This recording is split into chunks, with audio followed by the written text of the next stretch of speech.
to the cloud.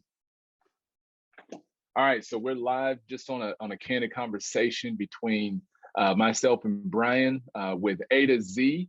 And so to get us started, first, Brian, if you don't mind, tell us a little bit about yourself, your background, and how you got to where you are now. Yeah, Duran, thanks for having me. It's a pleasure to be on your show.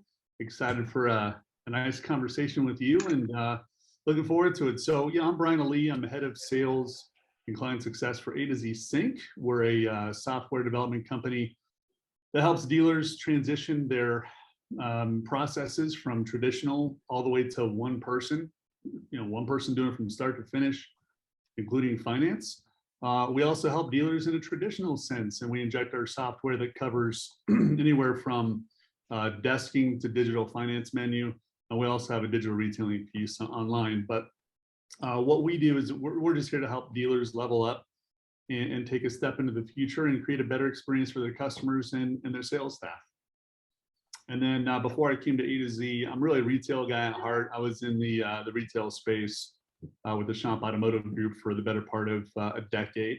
So I've sold cars, I've been on the desk, I've been in finance, I've been a GSM, director of corporate training, super passionate about training people and empowering people to get better and create a better experience, like I said before, for everybody in the dealership. So crossed over to the dark side here in Vendorland a few years ago, and I'm having some fun. So thanks again for having me. No, of course. No, thank you. And I love the similarities that we have. And so part of the reason why we're having this discussion is because I like the word that you said. We're talking about traditional, because, I feel like the automotive industry, we hang a lot on tradition and what we're doing. So the main reason why we're having this conversation is to talk about that traditional BDC model versus the current model as it sits. And then us to kind of think about, like, where does this look like in the future, especially given EV and the experience and with the manufacturers having a much bigger role for our franchise stores. What does that internet department of that BDC look like in the future? And I'm sure people in the BDC department are probably wondering the same, because there's so many changes that are happening right now. So let's start off talking a little bit about the traditional BDC model. So Brian, when you think about the traditional BDC model, what kind of comes to mind when you see one between one that performs very well and then one that performs not as well, performs poorly, for lack of better words? Sure. When I think of a powerhouse BDC, and we work with some dealers who have some very solid BDC departments and people, is first thing that comes to mind is speed and response, right? A customer that sends in an inquiry is every bit of a customer that's on the showroom floor. So we have to be quick to respond to that lead. So quick engagement is number one. Number two is to answer the questions that the customer specified in their inquiry, right? We help, just as you do, better than I do. I know I'm preaching to the choir, but when it comes to engaging clients, yes, speed is important, but not at the cost of being mindful of what the customer needs to get from the BDC rep. So speaking from experience, I bought 2 cars last year. And one was a specialty product, and I went all across the country trying to find this, needle in a haystack, and at 20 dealerships. And I asked for a video walk around because I'm a car guy. I asked for a video walk around.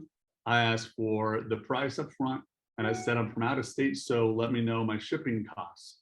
Guess how many responses out of 20 actually gave me all 3 things? Maybe 5% of those, maybe just a couple, if I were to guess. Yeah, one Wow. Hit all 3, and it was clearly stated in my inquiry. So anyway, I would say that speed, attention to detail, meeting the customer where they're at, and meaningful engagement, right? So once we cover those 2 things, a meaningful engagement with the client to make sure that, yes, we want to get them in front of the car. Yes, we probably want to get them to the dealership, depending on how the dealership's doing business. But if the customer doesn't feel like you care about their position of what they're trying to accomplish, you're going to start losing them right off the bat.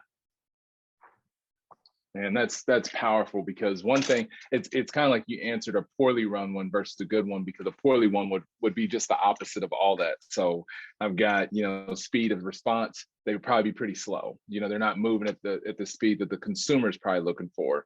And then answering the customer's questions. Now that to me is a huge pet peeve of mine, because I always tell people, like, imagine you got online and you're having a great conversation. Maybe it's a chat, right? Where the consumer is chatting online with either a robot or somebody in store or somebody where it's a managed chat. 5 minutes going through it, having a great conversation. Okay, great. I just need a couple more pieces of information. If you can confirm the mileage and if you can confirm the equipment that's inside, I'll be there. And then the internet team of the BDC gets the request and they say, how can I help you? It's like, wow, Right? I know. the disconnect.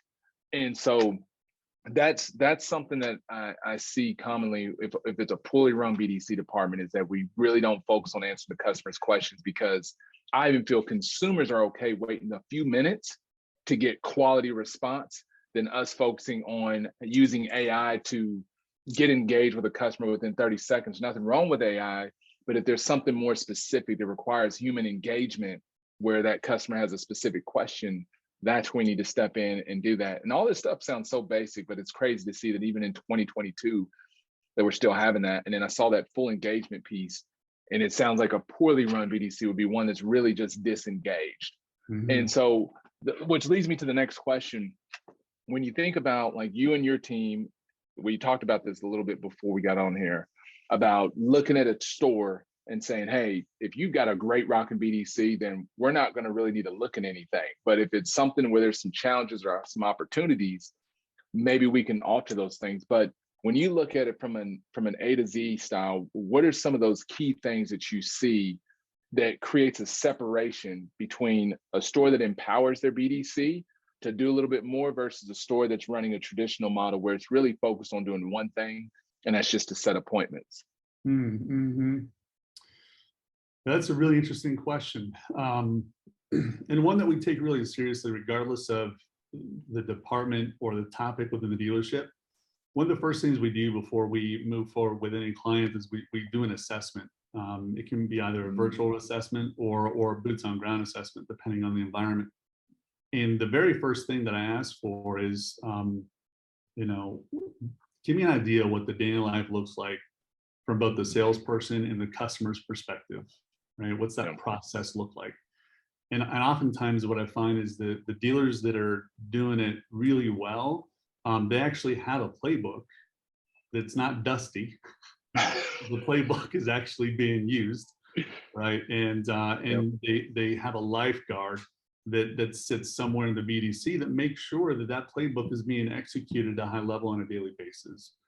Versus the traditional dealer that's just trying to get the appointment, or let's throw AI at a problem and hope for the best. So that disconnect in I think most importantly from leadership to the staff, that has to be intact. Otherwise, the day just ends up happening to you if you don't have a plan. So I don't know if that answers your question. Yeah, it really does, because because I love kind of putting things that people say into an analogy or a story, right? And the way I envision this is, I used to play basketball, I used to play football back in the day, been a while. But when you said playbook, it made me think of, imagine playing for a team where the coach really has no playbook.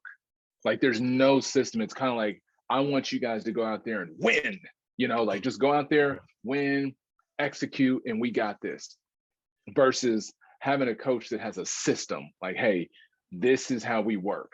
This is what we're going to do for each quarter of the game, so it's kind of like this quarter of the month for sales. But the confidence that it gives you also being a player on that team, when there is a playbook and it's structured, I think that's huge. And I think that's one of the reasons why there's a lot of turnover sometimes, whether it be in the BDC or just in the automotive industry as a whole, is because of that structure and that playbook. Like, people need clarity. And I feel that with that clarity and that playbook, and then now you have something to execute on and coach on, because if somebody gets off target in the department and you have a playbook, you can pull out the playbook and go through them. Like, well, let's look at some of their opportunities and let's see, are we executing the system the way? So no, you answered the question perfectly, because that might be the one thing that people watching this, they need to do, is maybe after watching this show, going back to the blocking of tackling and just getting out a pen and some paper and just like let's write down what our playbook is, our current system. The opportunity comes in, what's the first thing that we do? What's the second thing that we do? And then once they have that playbook written out, what I like to see and what I like to implement with my stores is accountability.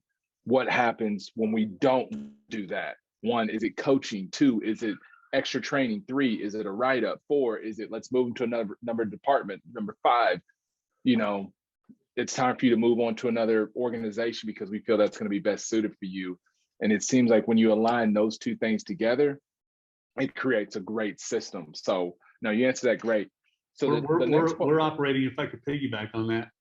Yeah. That's too much. That's too fun of a topic to for me not to piggyback. So we're operating in parallel universes here, you and I in our teams. But we often talk to dealers and to sales staff, and we're trying to get the mindset right.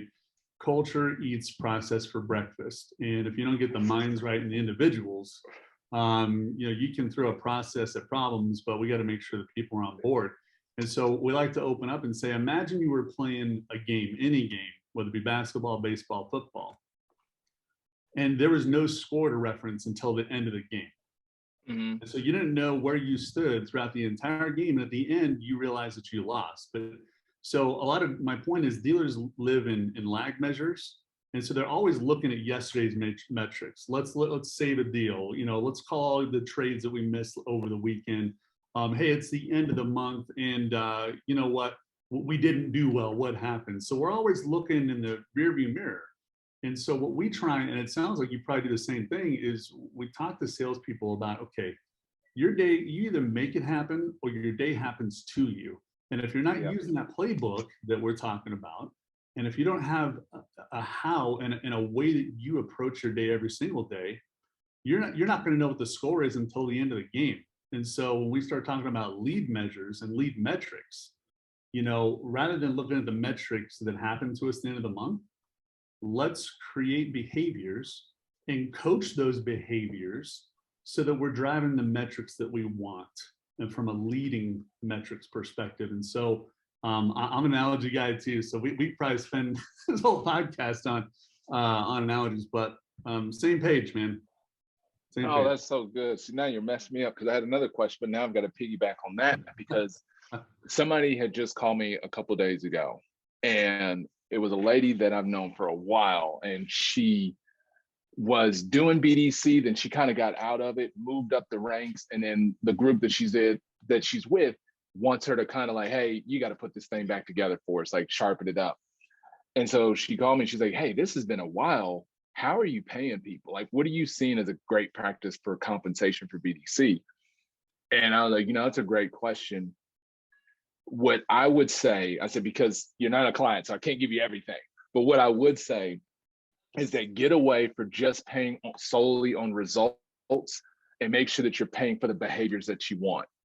And she's like, and so that what made me think about is what you were talking about, behaviors, because I feel like in this new workforce environment, especially if you want to attract the right employees, compensating them for the right behaviors that they're looking for. And it could be a lot of different things. It depends on your store, whether it be video, it could be engagement, it could be reputation, whatever those things are, but reward people on the behaviors, not just the results. Then that way it's a complete system of transparency about what you're really expecting for them, and then how you can easily reward them for doing the things that we know is going to lead them to ultimate success. So maybe not so heavy on just the sales side, but really rewarding those behaviors that are impactful to the business and its bottom line. So when I hear that word behavior, I get all excited because there's so much you can do with that. You can even create a point system, gamify your store, and create a system that you're getting all these extra points for behaviors. And it sounds childlike, but it's the truth.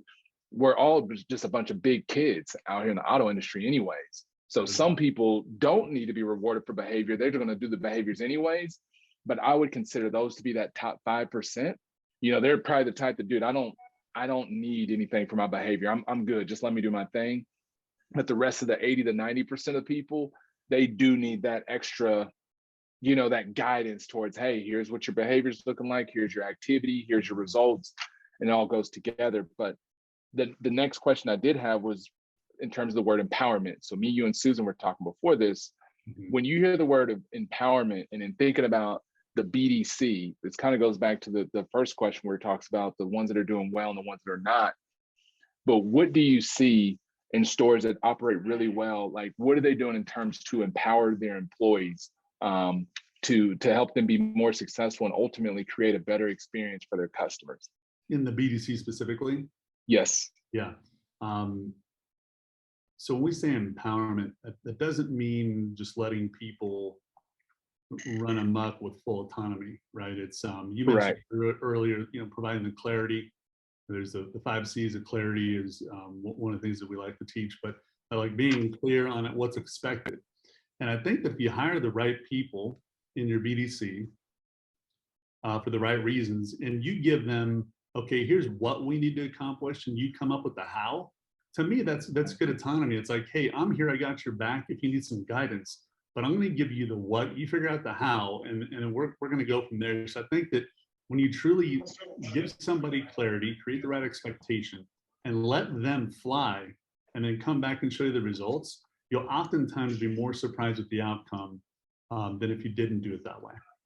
Yep, and I will, because that was a broad question for empowerment for the BDC. So I'm going to take it down a step further for what I'm really going after. This is more on the digital retailing space. So think about it this way, we know the narrative is that we want customers to go online and do a lot of that experience there. But we still know data supports that the majority of people still want an assisted buying experience. They want somebody to go with them along that journey, whether it be online or in store. Some of the issues that I see in a lot of the traditional BDCs, or ones that are not as innovative or up to date, is that we have these tools on our website that empower the customer to look at their payments, to look at their rates, to submit a finance application, to do a trade-in, all these things. But then it comes into a department that technically can't really do anything to answer their questions. All they can do is focus on what they've got and turn into, when can you come in? But then if the customer asks questions about, well, do you think it's possible to get a better interest rate? Or is there anything else that I can do to save time? Or could we actually go over those monthly payments? There's this friction that happens where the BDC gets that kind of engagement, but then since they're not empowered to really answer those questions or trained to it, they have to give that to a manager, kind of like the roles that we probably had in the store. The problem with that we run into is that if me and you are in a store, and say I'm in a store right now, and if I had to work a deal and a customer's sitting right here, or my employee's working here, and they're trying to get numbers, and then another rep calls this phone right here and says, hey man, I got a customer that's in Kansas City, Kansas. They want to work a deal. They just need numbers. Can you help me? What sales manager is going to take this over the person that's sitting right in front of them?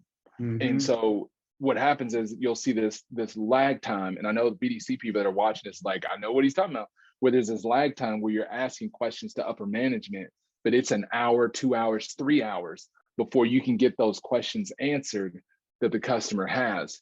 And so have you seen any stores or any that you've worked with that have provided systems to empower their, it could be a sales team too, because not all dealerships use a BDC to help with online shoppers. So that's what it's real more targeted to when I'm talking about this type of BDC.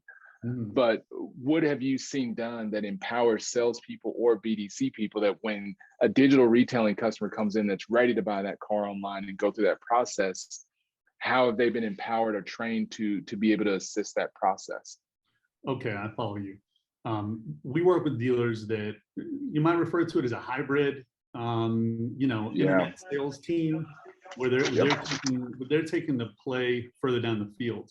And so when we talk about empowerment, well, the first thing you got to do is train these people, right? Everybody needs training. That high-powered finance manager is one of the highest trained people in your store, right? So if you're going to have somebody in the BDC take that ball and run with it, we got to get them trained up for success. So when we talk about giving them tools, we have to prepare them for how to take that customer from, hey, is the car available, to hey, what would my payment be, to hey, I just want to buy that thing online. We have to empower them and train them and how to take that customer all the way through. And it absolutely can be done. For the dealers that are watching this that say, oh, my BDC rep could never do that, I hate to tell you this, but it happens every day around the country. And when you give them, when you do empower them to do more, they love it. The salesperson loves it. They want a richer job experience. They want a career. I'm not just answering the phone and setting up appointments. I have a career here.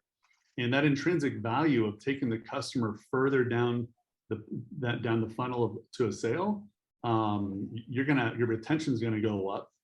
And go ahead and pay them for those behaviors like you were talking about earlier. They're going to run towards that pleasure. And yeah, I think that when I see it done at the highest level, it's truly, yeah, give them empowerment, but set them up for success with the right tools and training to make that happen.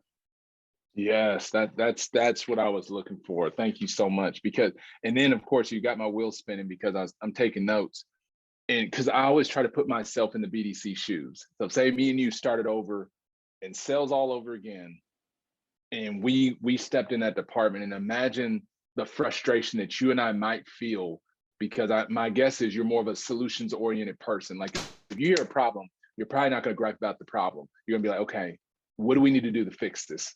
So imagine going into an apartment and you're hearing the same problem over and over from customers.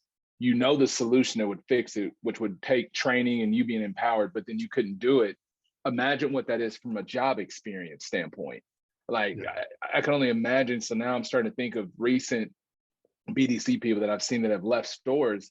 And it's not that some of them were bad at what they did. I think some of them knew that they could have done way more, and it just frustrated the snot out of them, the fact that they couldn't do what they wanted to do. And then imagine losing a couple car deals that way. You couldn't help a couple of customers because you weren't trained or you weren't able to handle certain customers that wanted to move quickly. And so I think that's huge, because being able as an employee to be able to be empowered to do that and offer that experience, you're right. When you go home, you probably feel really good. Like you made a difference today. And which leads me to my next question. And you might not know this off the top, but do you know, like with the models that you guys have put in place with A2Z, what has that retention been for employees? Whether it's sales or BDC or whichever, have you guys seen when you put in these models and you help stores implement this culture and process, what does the turnover rate look like from like maybe before traditional store? We've seen that from NADA data to after maybe a year or so of switching their processes. Sure. The immediate impact, I think, is directly related to the culture that's in place today, a good culture, a bad culture. And so oftentimes we see zero turnover. Wow. Oftentimes we see 20 to 30%. I think that regardless of the change that's implemented, people are resistant to change, generally speaking, Sure. right? So now what we do on the extreme end of the spectrum, where a dealer might say, you know what, I want to burn the boats and let's just, from lead inception all the way through, let's just run, that turnover might look like 15 to 20%. It just might. What we find is 6 months down the road, a year down the road, when the process is implemented and the results are in, the people that left oftentimes try and come back. They got the grass is greener syndrome.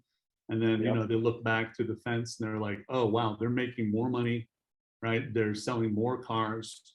And I like that idea of empowerment. We come back. So it really, I hate answering a question without really a direct answer, but it truly does depend on what's the culture like today.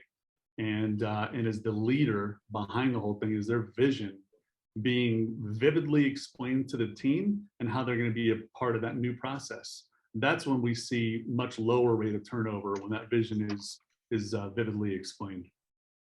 That's it right there. What you said at the end, I think, is the key, because when I was on the retail side, I'll never forget when we switched to a one price model. So we didn't go to a one person, but we went one price. Mm-hmm. Brutal. Oh man. It was one price and non-commission. And we lost, I want to say we lost about 40%. And I feel like a lot of it, though, when we had lost some of those salespeople, it was hands down the leadership, dude, because I of course was bought in. Like I drank the sauce, like, all right, I think this is great. Let's do this. Cause this is like 2012 at this point. And so I'm like, yeah, we got this. But there could be other leaders or other captains of the ship, like that are along the sales floor, that if I did that over again, they would have been part of the process months in advance. Like, hey, phase one, phase two, phase three. And phase one would have been like a whole month of leadership and my top salespeople explaining to them why we're doing this and why the culture is moving that way. But you're right, because if everything can sound good, but if a leader in that organization thinks it's ill or it's not, it's just like, boom, they can ruin the whole program, take a bunch of salespeople, go to another store, and then them all wanting to come back because now they believe in what they've seen. So that leadership piece for even for what I do for my business is the key. That's the glue. Like the stores that are winning that I work with, that are breaking records, versus the stores that struggle, it's 100%. Is their leadership on board? Do they have that playbook? And then are they executing that? And then do they hold their people accountable at the end of that? So I think that's great. And one more area that I want to talk about, because Susan wanted me to, but have you seen across some of the stores that you're working with, some of the BDC being empowered to do things on social media? Like, where does social media play in the process of somebody that's in that internet department, but maybe doesn't get a chance to sell cars, but they are allowed to do social media? Have you seen much of that? Not as much as I would hope to see. There's a couple of dealers that do it at a high level. There's a dealer that we work with. They mandate you have to do 3 social posts on a daily basis. 3 social posts.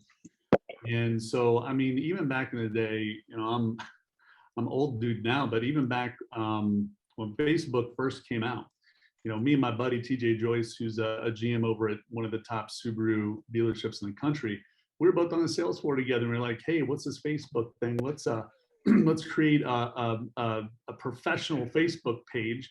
And I would just post like, here's the new X3, and I would post that on there. And just getting that exposure, I was like, wait a minute, this is free? You mean I don't have to pay $1,200 a month to put my face on a bus bench? So I can actually brand myself and the dealership. So I think that's a huge opportunity that it takes an entrepreneurial mindset from a salesperson's perspective or leadership to say, hey, let's take advantage of free advertising and create a business within a business. Yeah, no,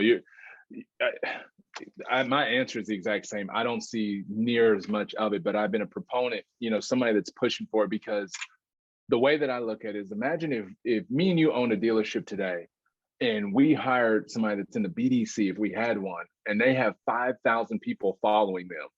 Why in the world would you not leverage that if they have this huge following, whether it be TikTok, LinkedIn, Facebook, whoever? But there's certain rock stars that I see in these departments. I'm like, you have a massive following. And I see the future of BDCs being more than just focusing on just maybe an internet lead or phone up. But I do see that sometime in the future, they're going to be marketing. Like, it's going to be business development marketing agents, where all they're doing is just pumping every area, social media, calling on the community, calling back on I don't know, dental offices again, but just doing things to generate more business instead of just focusing on when I'm going to get some more internet leads to call on. But I think there's a more holistic approach that dealerships can take with people that are in that internet department. Because imagine explaining that process, like a BDC person, like, hey, we know that many people, they can't stand buying a car, but here's what we do at the store that I work at to make it really easy. 1, I'm your person of contact. 2, I can answer every question that you have, whether it's payment, pre-approved, or whatever. 4, I can get you an appraisal done in under 20. Like, could you imagine a BDC person sharing that kind of content and explaining to their own family, network, and friends what they do, where they do it at, and what could happen? And again, it goes back to that E word, empowering. Like, if they're told at the beginning, we're going to train you on this. So I'm not saying, I don't want anybody to watch this and be like, so what? We just let them just do social all day? No, it's part of training. Everything that I feel that we talked about on this call includes some form of training, coaching, and a playbook to go along with it. So if it did come, if you watch this and you say, hey, I want to empower my team and I do want to let them start handling more of that retail experience, train them. Hey, I think that'd be great. Put them on social media, train them. I think it's great to move a BDC person to the sales floor. That should be part of the employee roadmap. Train them to do that. and vice versa. Even leadership going backwards to spend time in the BDC, I think is huge as well. But yeah, without a doubt. Well, you just nailed another thing that is a clear differentiator to dealers who are doing it at a high level, is that they have a culture of training. So there's, yes, in the best stores, there's no downtime. You walk into Brian Benstock's Honda store on a Monday morning, and I'm speaking from experience here. You walk in that guy's showroom on a Monday morning at 8 a.m. You hear music. I mean, you got music pumping in the showroom, and over in the corner is a sea of black suits, right? All in a circle. I'm like, are they having a break off over here? What's going on? yeah. And I roll up and I look over. They're role playing like gauntlet, like 60-second gauntlet style on like whatever the topic is that day. 8 o'clock on a Monday morning, they're creating the activity in their showroom so that when it's game time and a customer walks in the store, they're ready to roll. I mean, and that's like, okay, there's a reason they're number one, right? And then, but there are dealerships in Oklahoma and Tennessee that have their own flavor of consistent culture of training, like the Nelson Automotive Group. They're wonderful at it. So that's one thing to take away for anybody watching this is, look, you can come up with a playbook, you can train everybody, you know, from the get-go, but if you stop the training after the launch, that sunburns are going to fade real quick and they're going to fall right back into their old bonehead habits, and you're going to be yelling at them to get on the phones and what have you. So keep that ongoing training going. I have no follow-up after that, Brian. That culture of training, I wrote that big because that could almost be the title of the show. You know, have a culture of training, because that seems to be the solution, the answer to everything that we talked about. So I will ask, you know, is there any other questions that you have or any other comments based on this show, or and if you could let people know how they could connect with you, I would love that. Yeah, what advice would you give? I'll throw it back at you. What advice would you give dealers who aren't happy with their current BDC? As a matter of fact, I just talked to one this morning. I was late to our call because I was doing a demo for a group, and they're not pleased with their BDC results. So if you could just give advice, like what's the first thing that you would change if somebody's not happy with their BDC in terms of engagement and conversion? Yeah, so the first thing that I would say to look at is the data. You know, like when you say, I would want to know a little bit more, when you say that your BDC is not doing well, like we're not happy with them, where's that coming from? Is that your set percentage? Is that your show percentage? Or is that the overall sell percentage? Because what if the BDC is actually doing well at converting shoppers, but it's the internal team when they get there, the system is not set up to communicate between the customers and the front desk to make sure that the experience is good and they sell at a high rate. So I would say make sure you look at all your data to make sure, okay, one, is it my people and my process? Look at that data, and then also look at your lead sources. Where's the volume of your opportunities coming from? Because if you signed up with a source that's bringing in a lot of customers that don't engage as much, for lack of better words, then it could be the sources that you're pulling from. So look at your data on your current people, you know, look at the results, then look at your sources where they're coming from. And then based on what this show, I love the word, the playbook. Look at your current playbook. When's the last time you've adjusted that? You know, did you come up with your process for your BDC 10 years ago, 5 years ago? Because I would say, even if it's been 2 years ago, you need to adjust that. I would adjust that thing every single quarter, set up your benchmarks, and then you need to make sure that you're daily training on listening to your team. So ask your team, where do you feel that we're missing it? And your team actually will tell you what's going on. They'll either tell you it's what I'm saying, it's what the customers are saying, we need some help.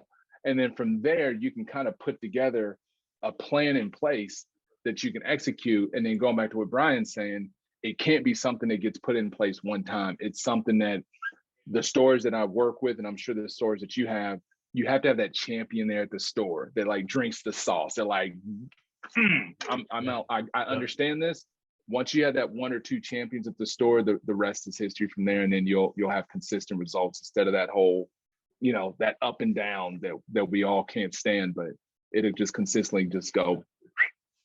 So great question.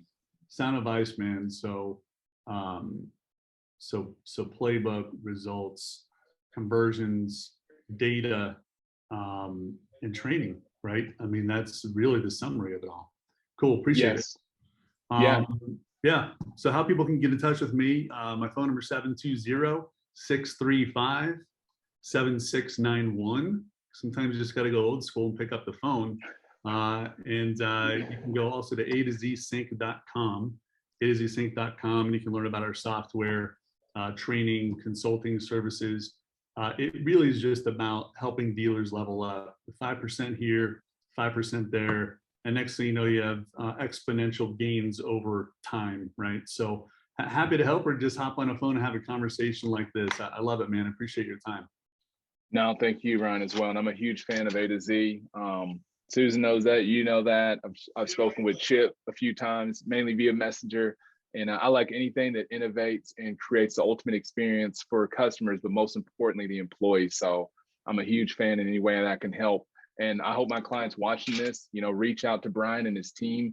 If it's something that, hey, I'd like to learn a little bit more about this, I would love to support that and be in place with that move too. So it'd be a really fun experience. So thank you, Brian, for your time. This was fun. We'll do this again soon with Susan. Yes, Susan, when you're watching this, you are going to get on board the next time, and we'll do those cool virtual backgrounds. Yeah, but we'll get thank you. Wallflower on Awesome, man. Well, thank you, Brian, and I'll talk to you soon the next time, and I'll send you a recording of this. Thanks, man. Appreciate you. All right, take care. Bye-bye. Okay, bye.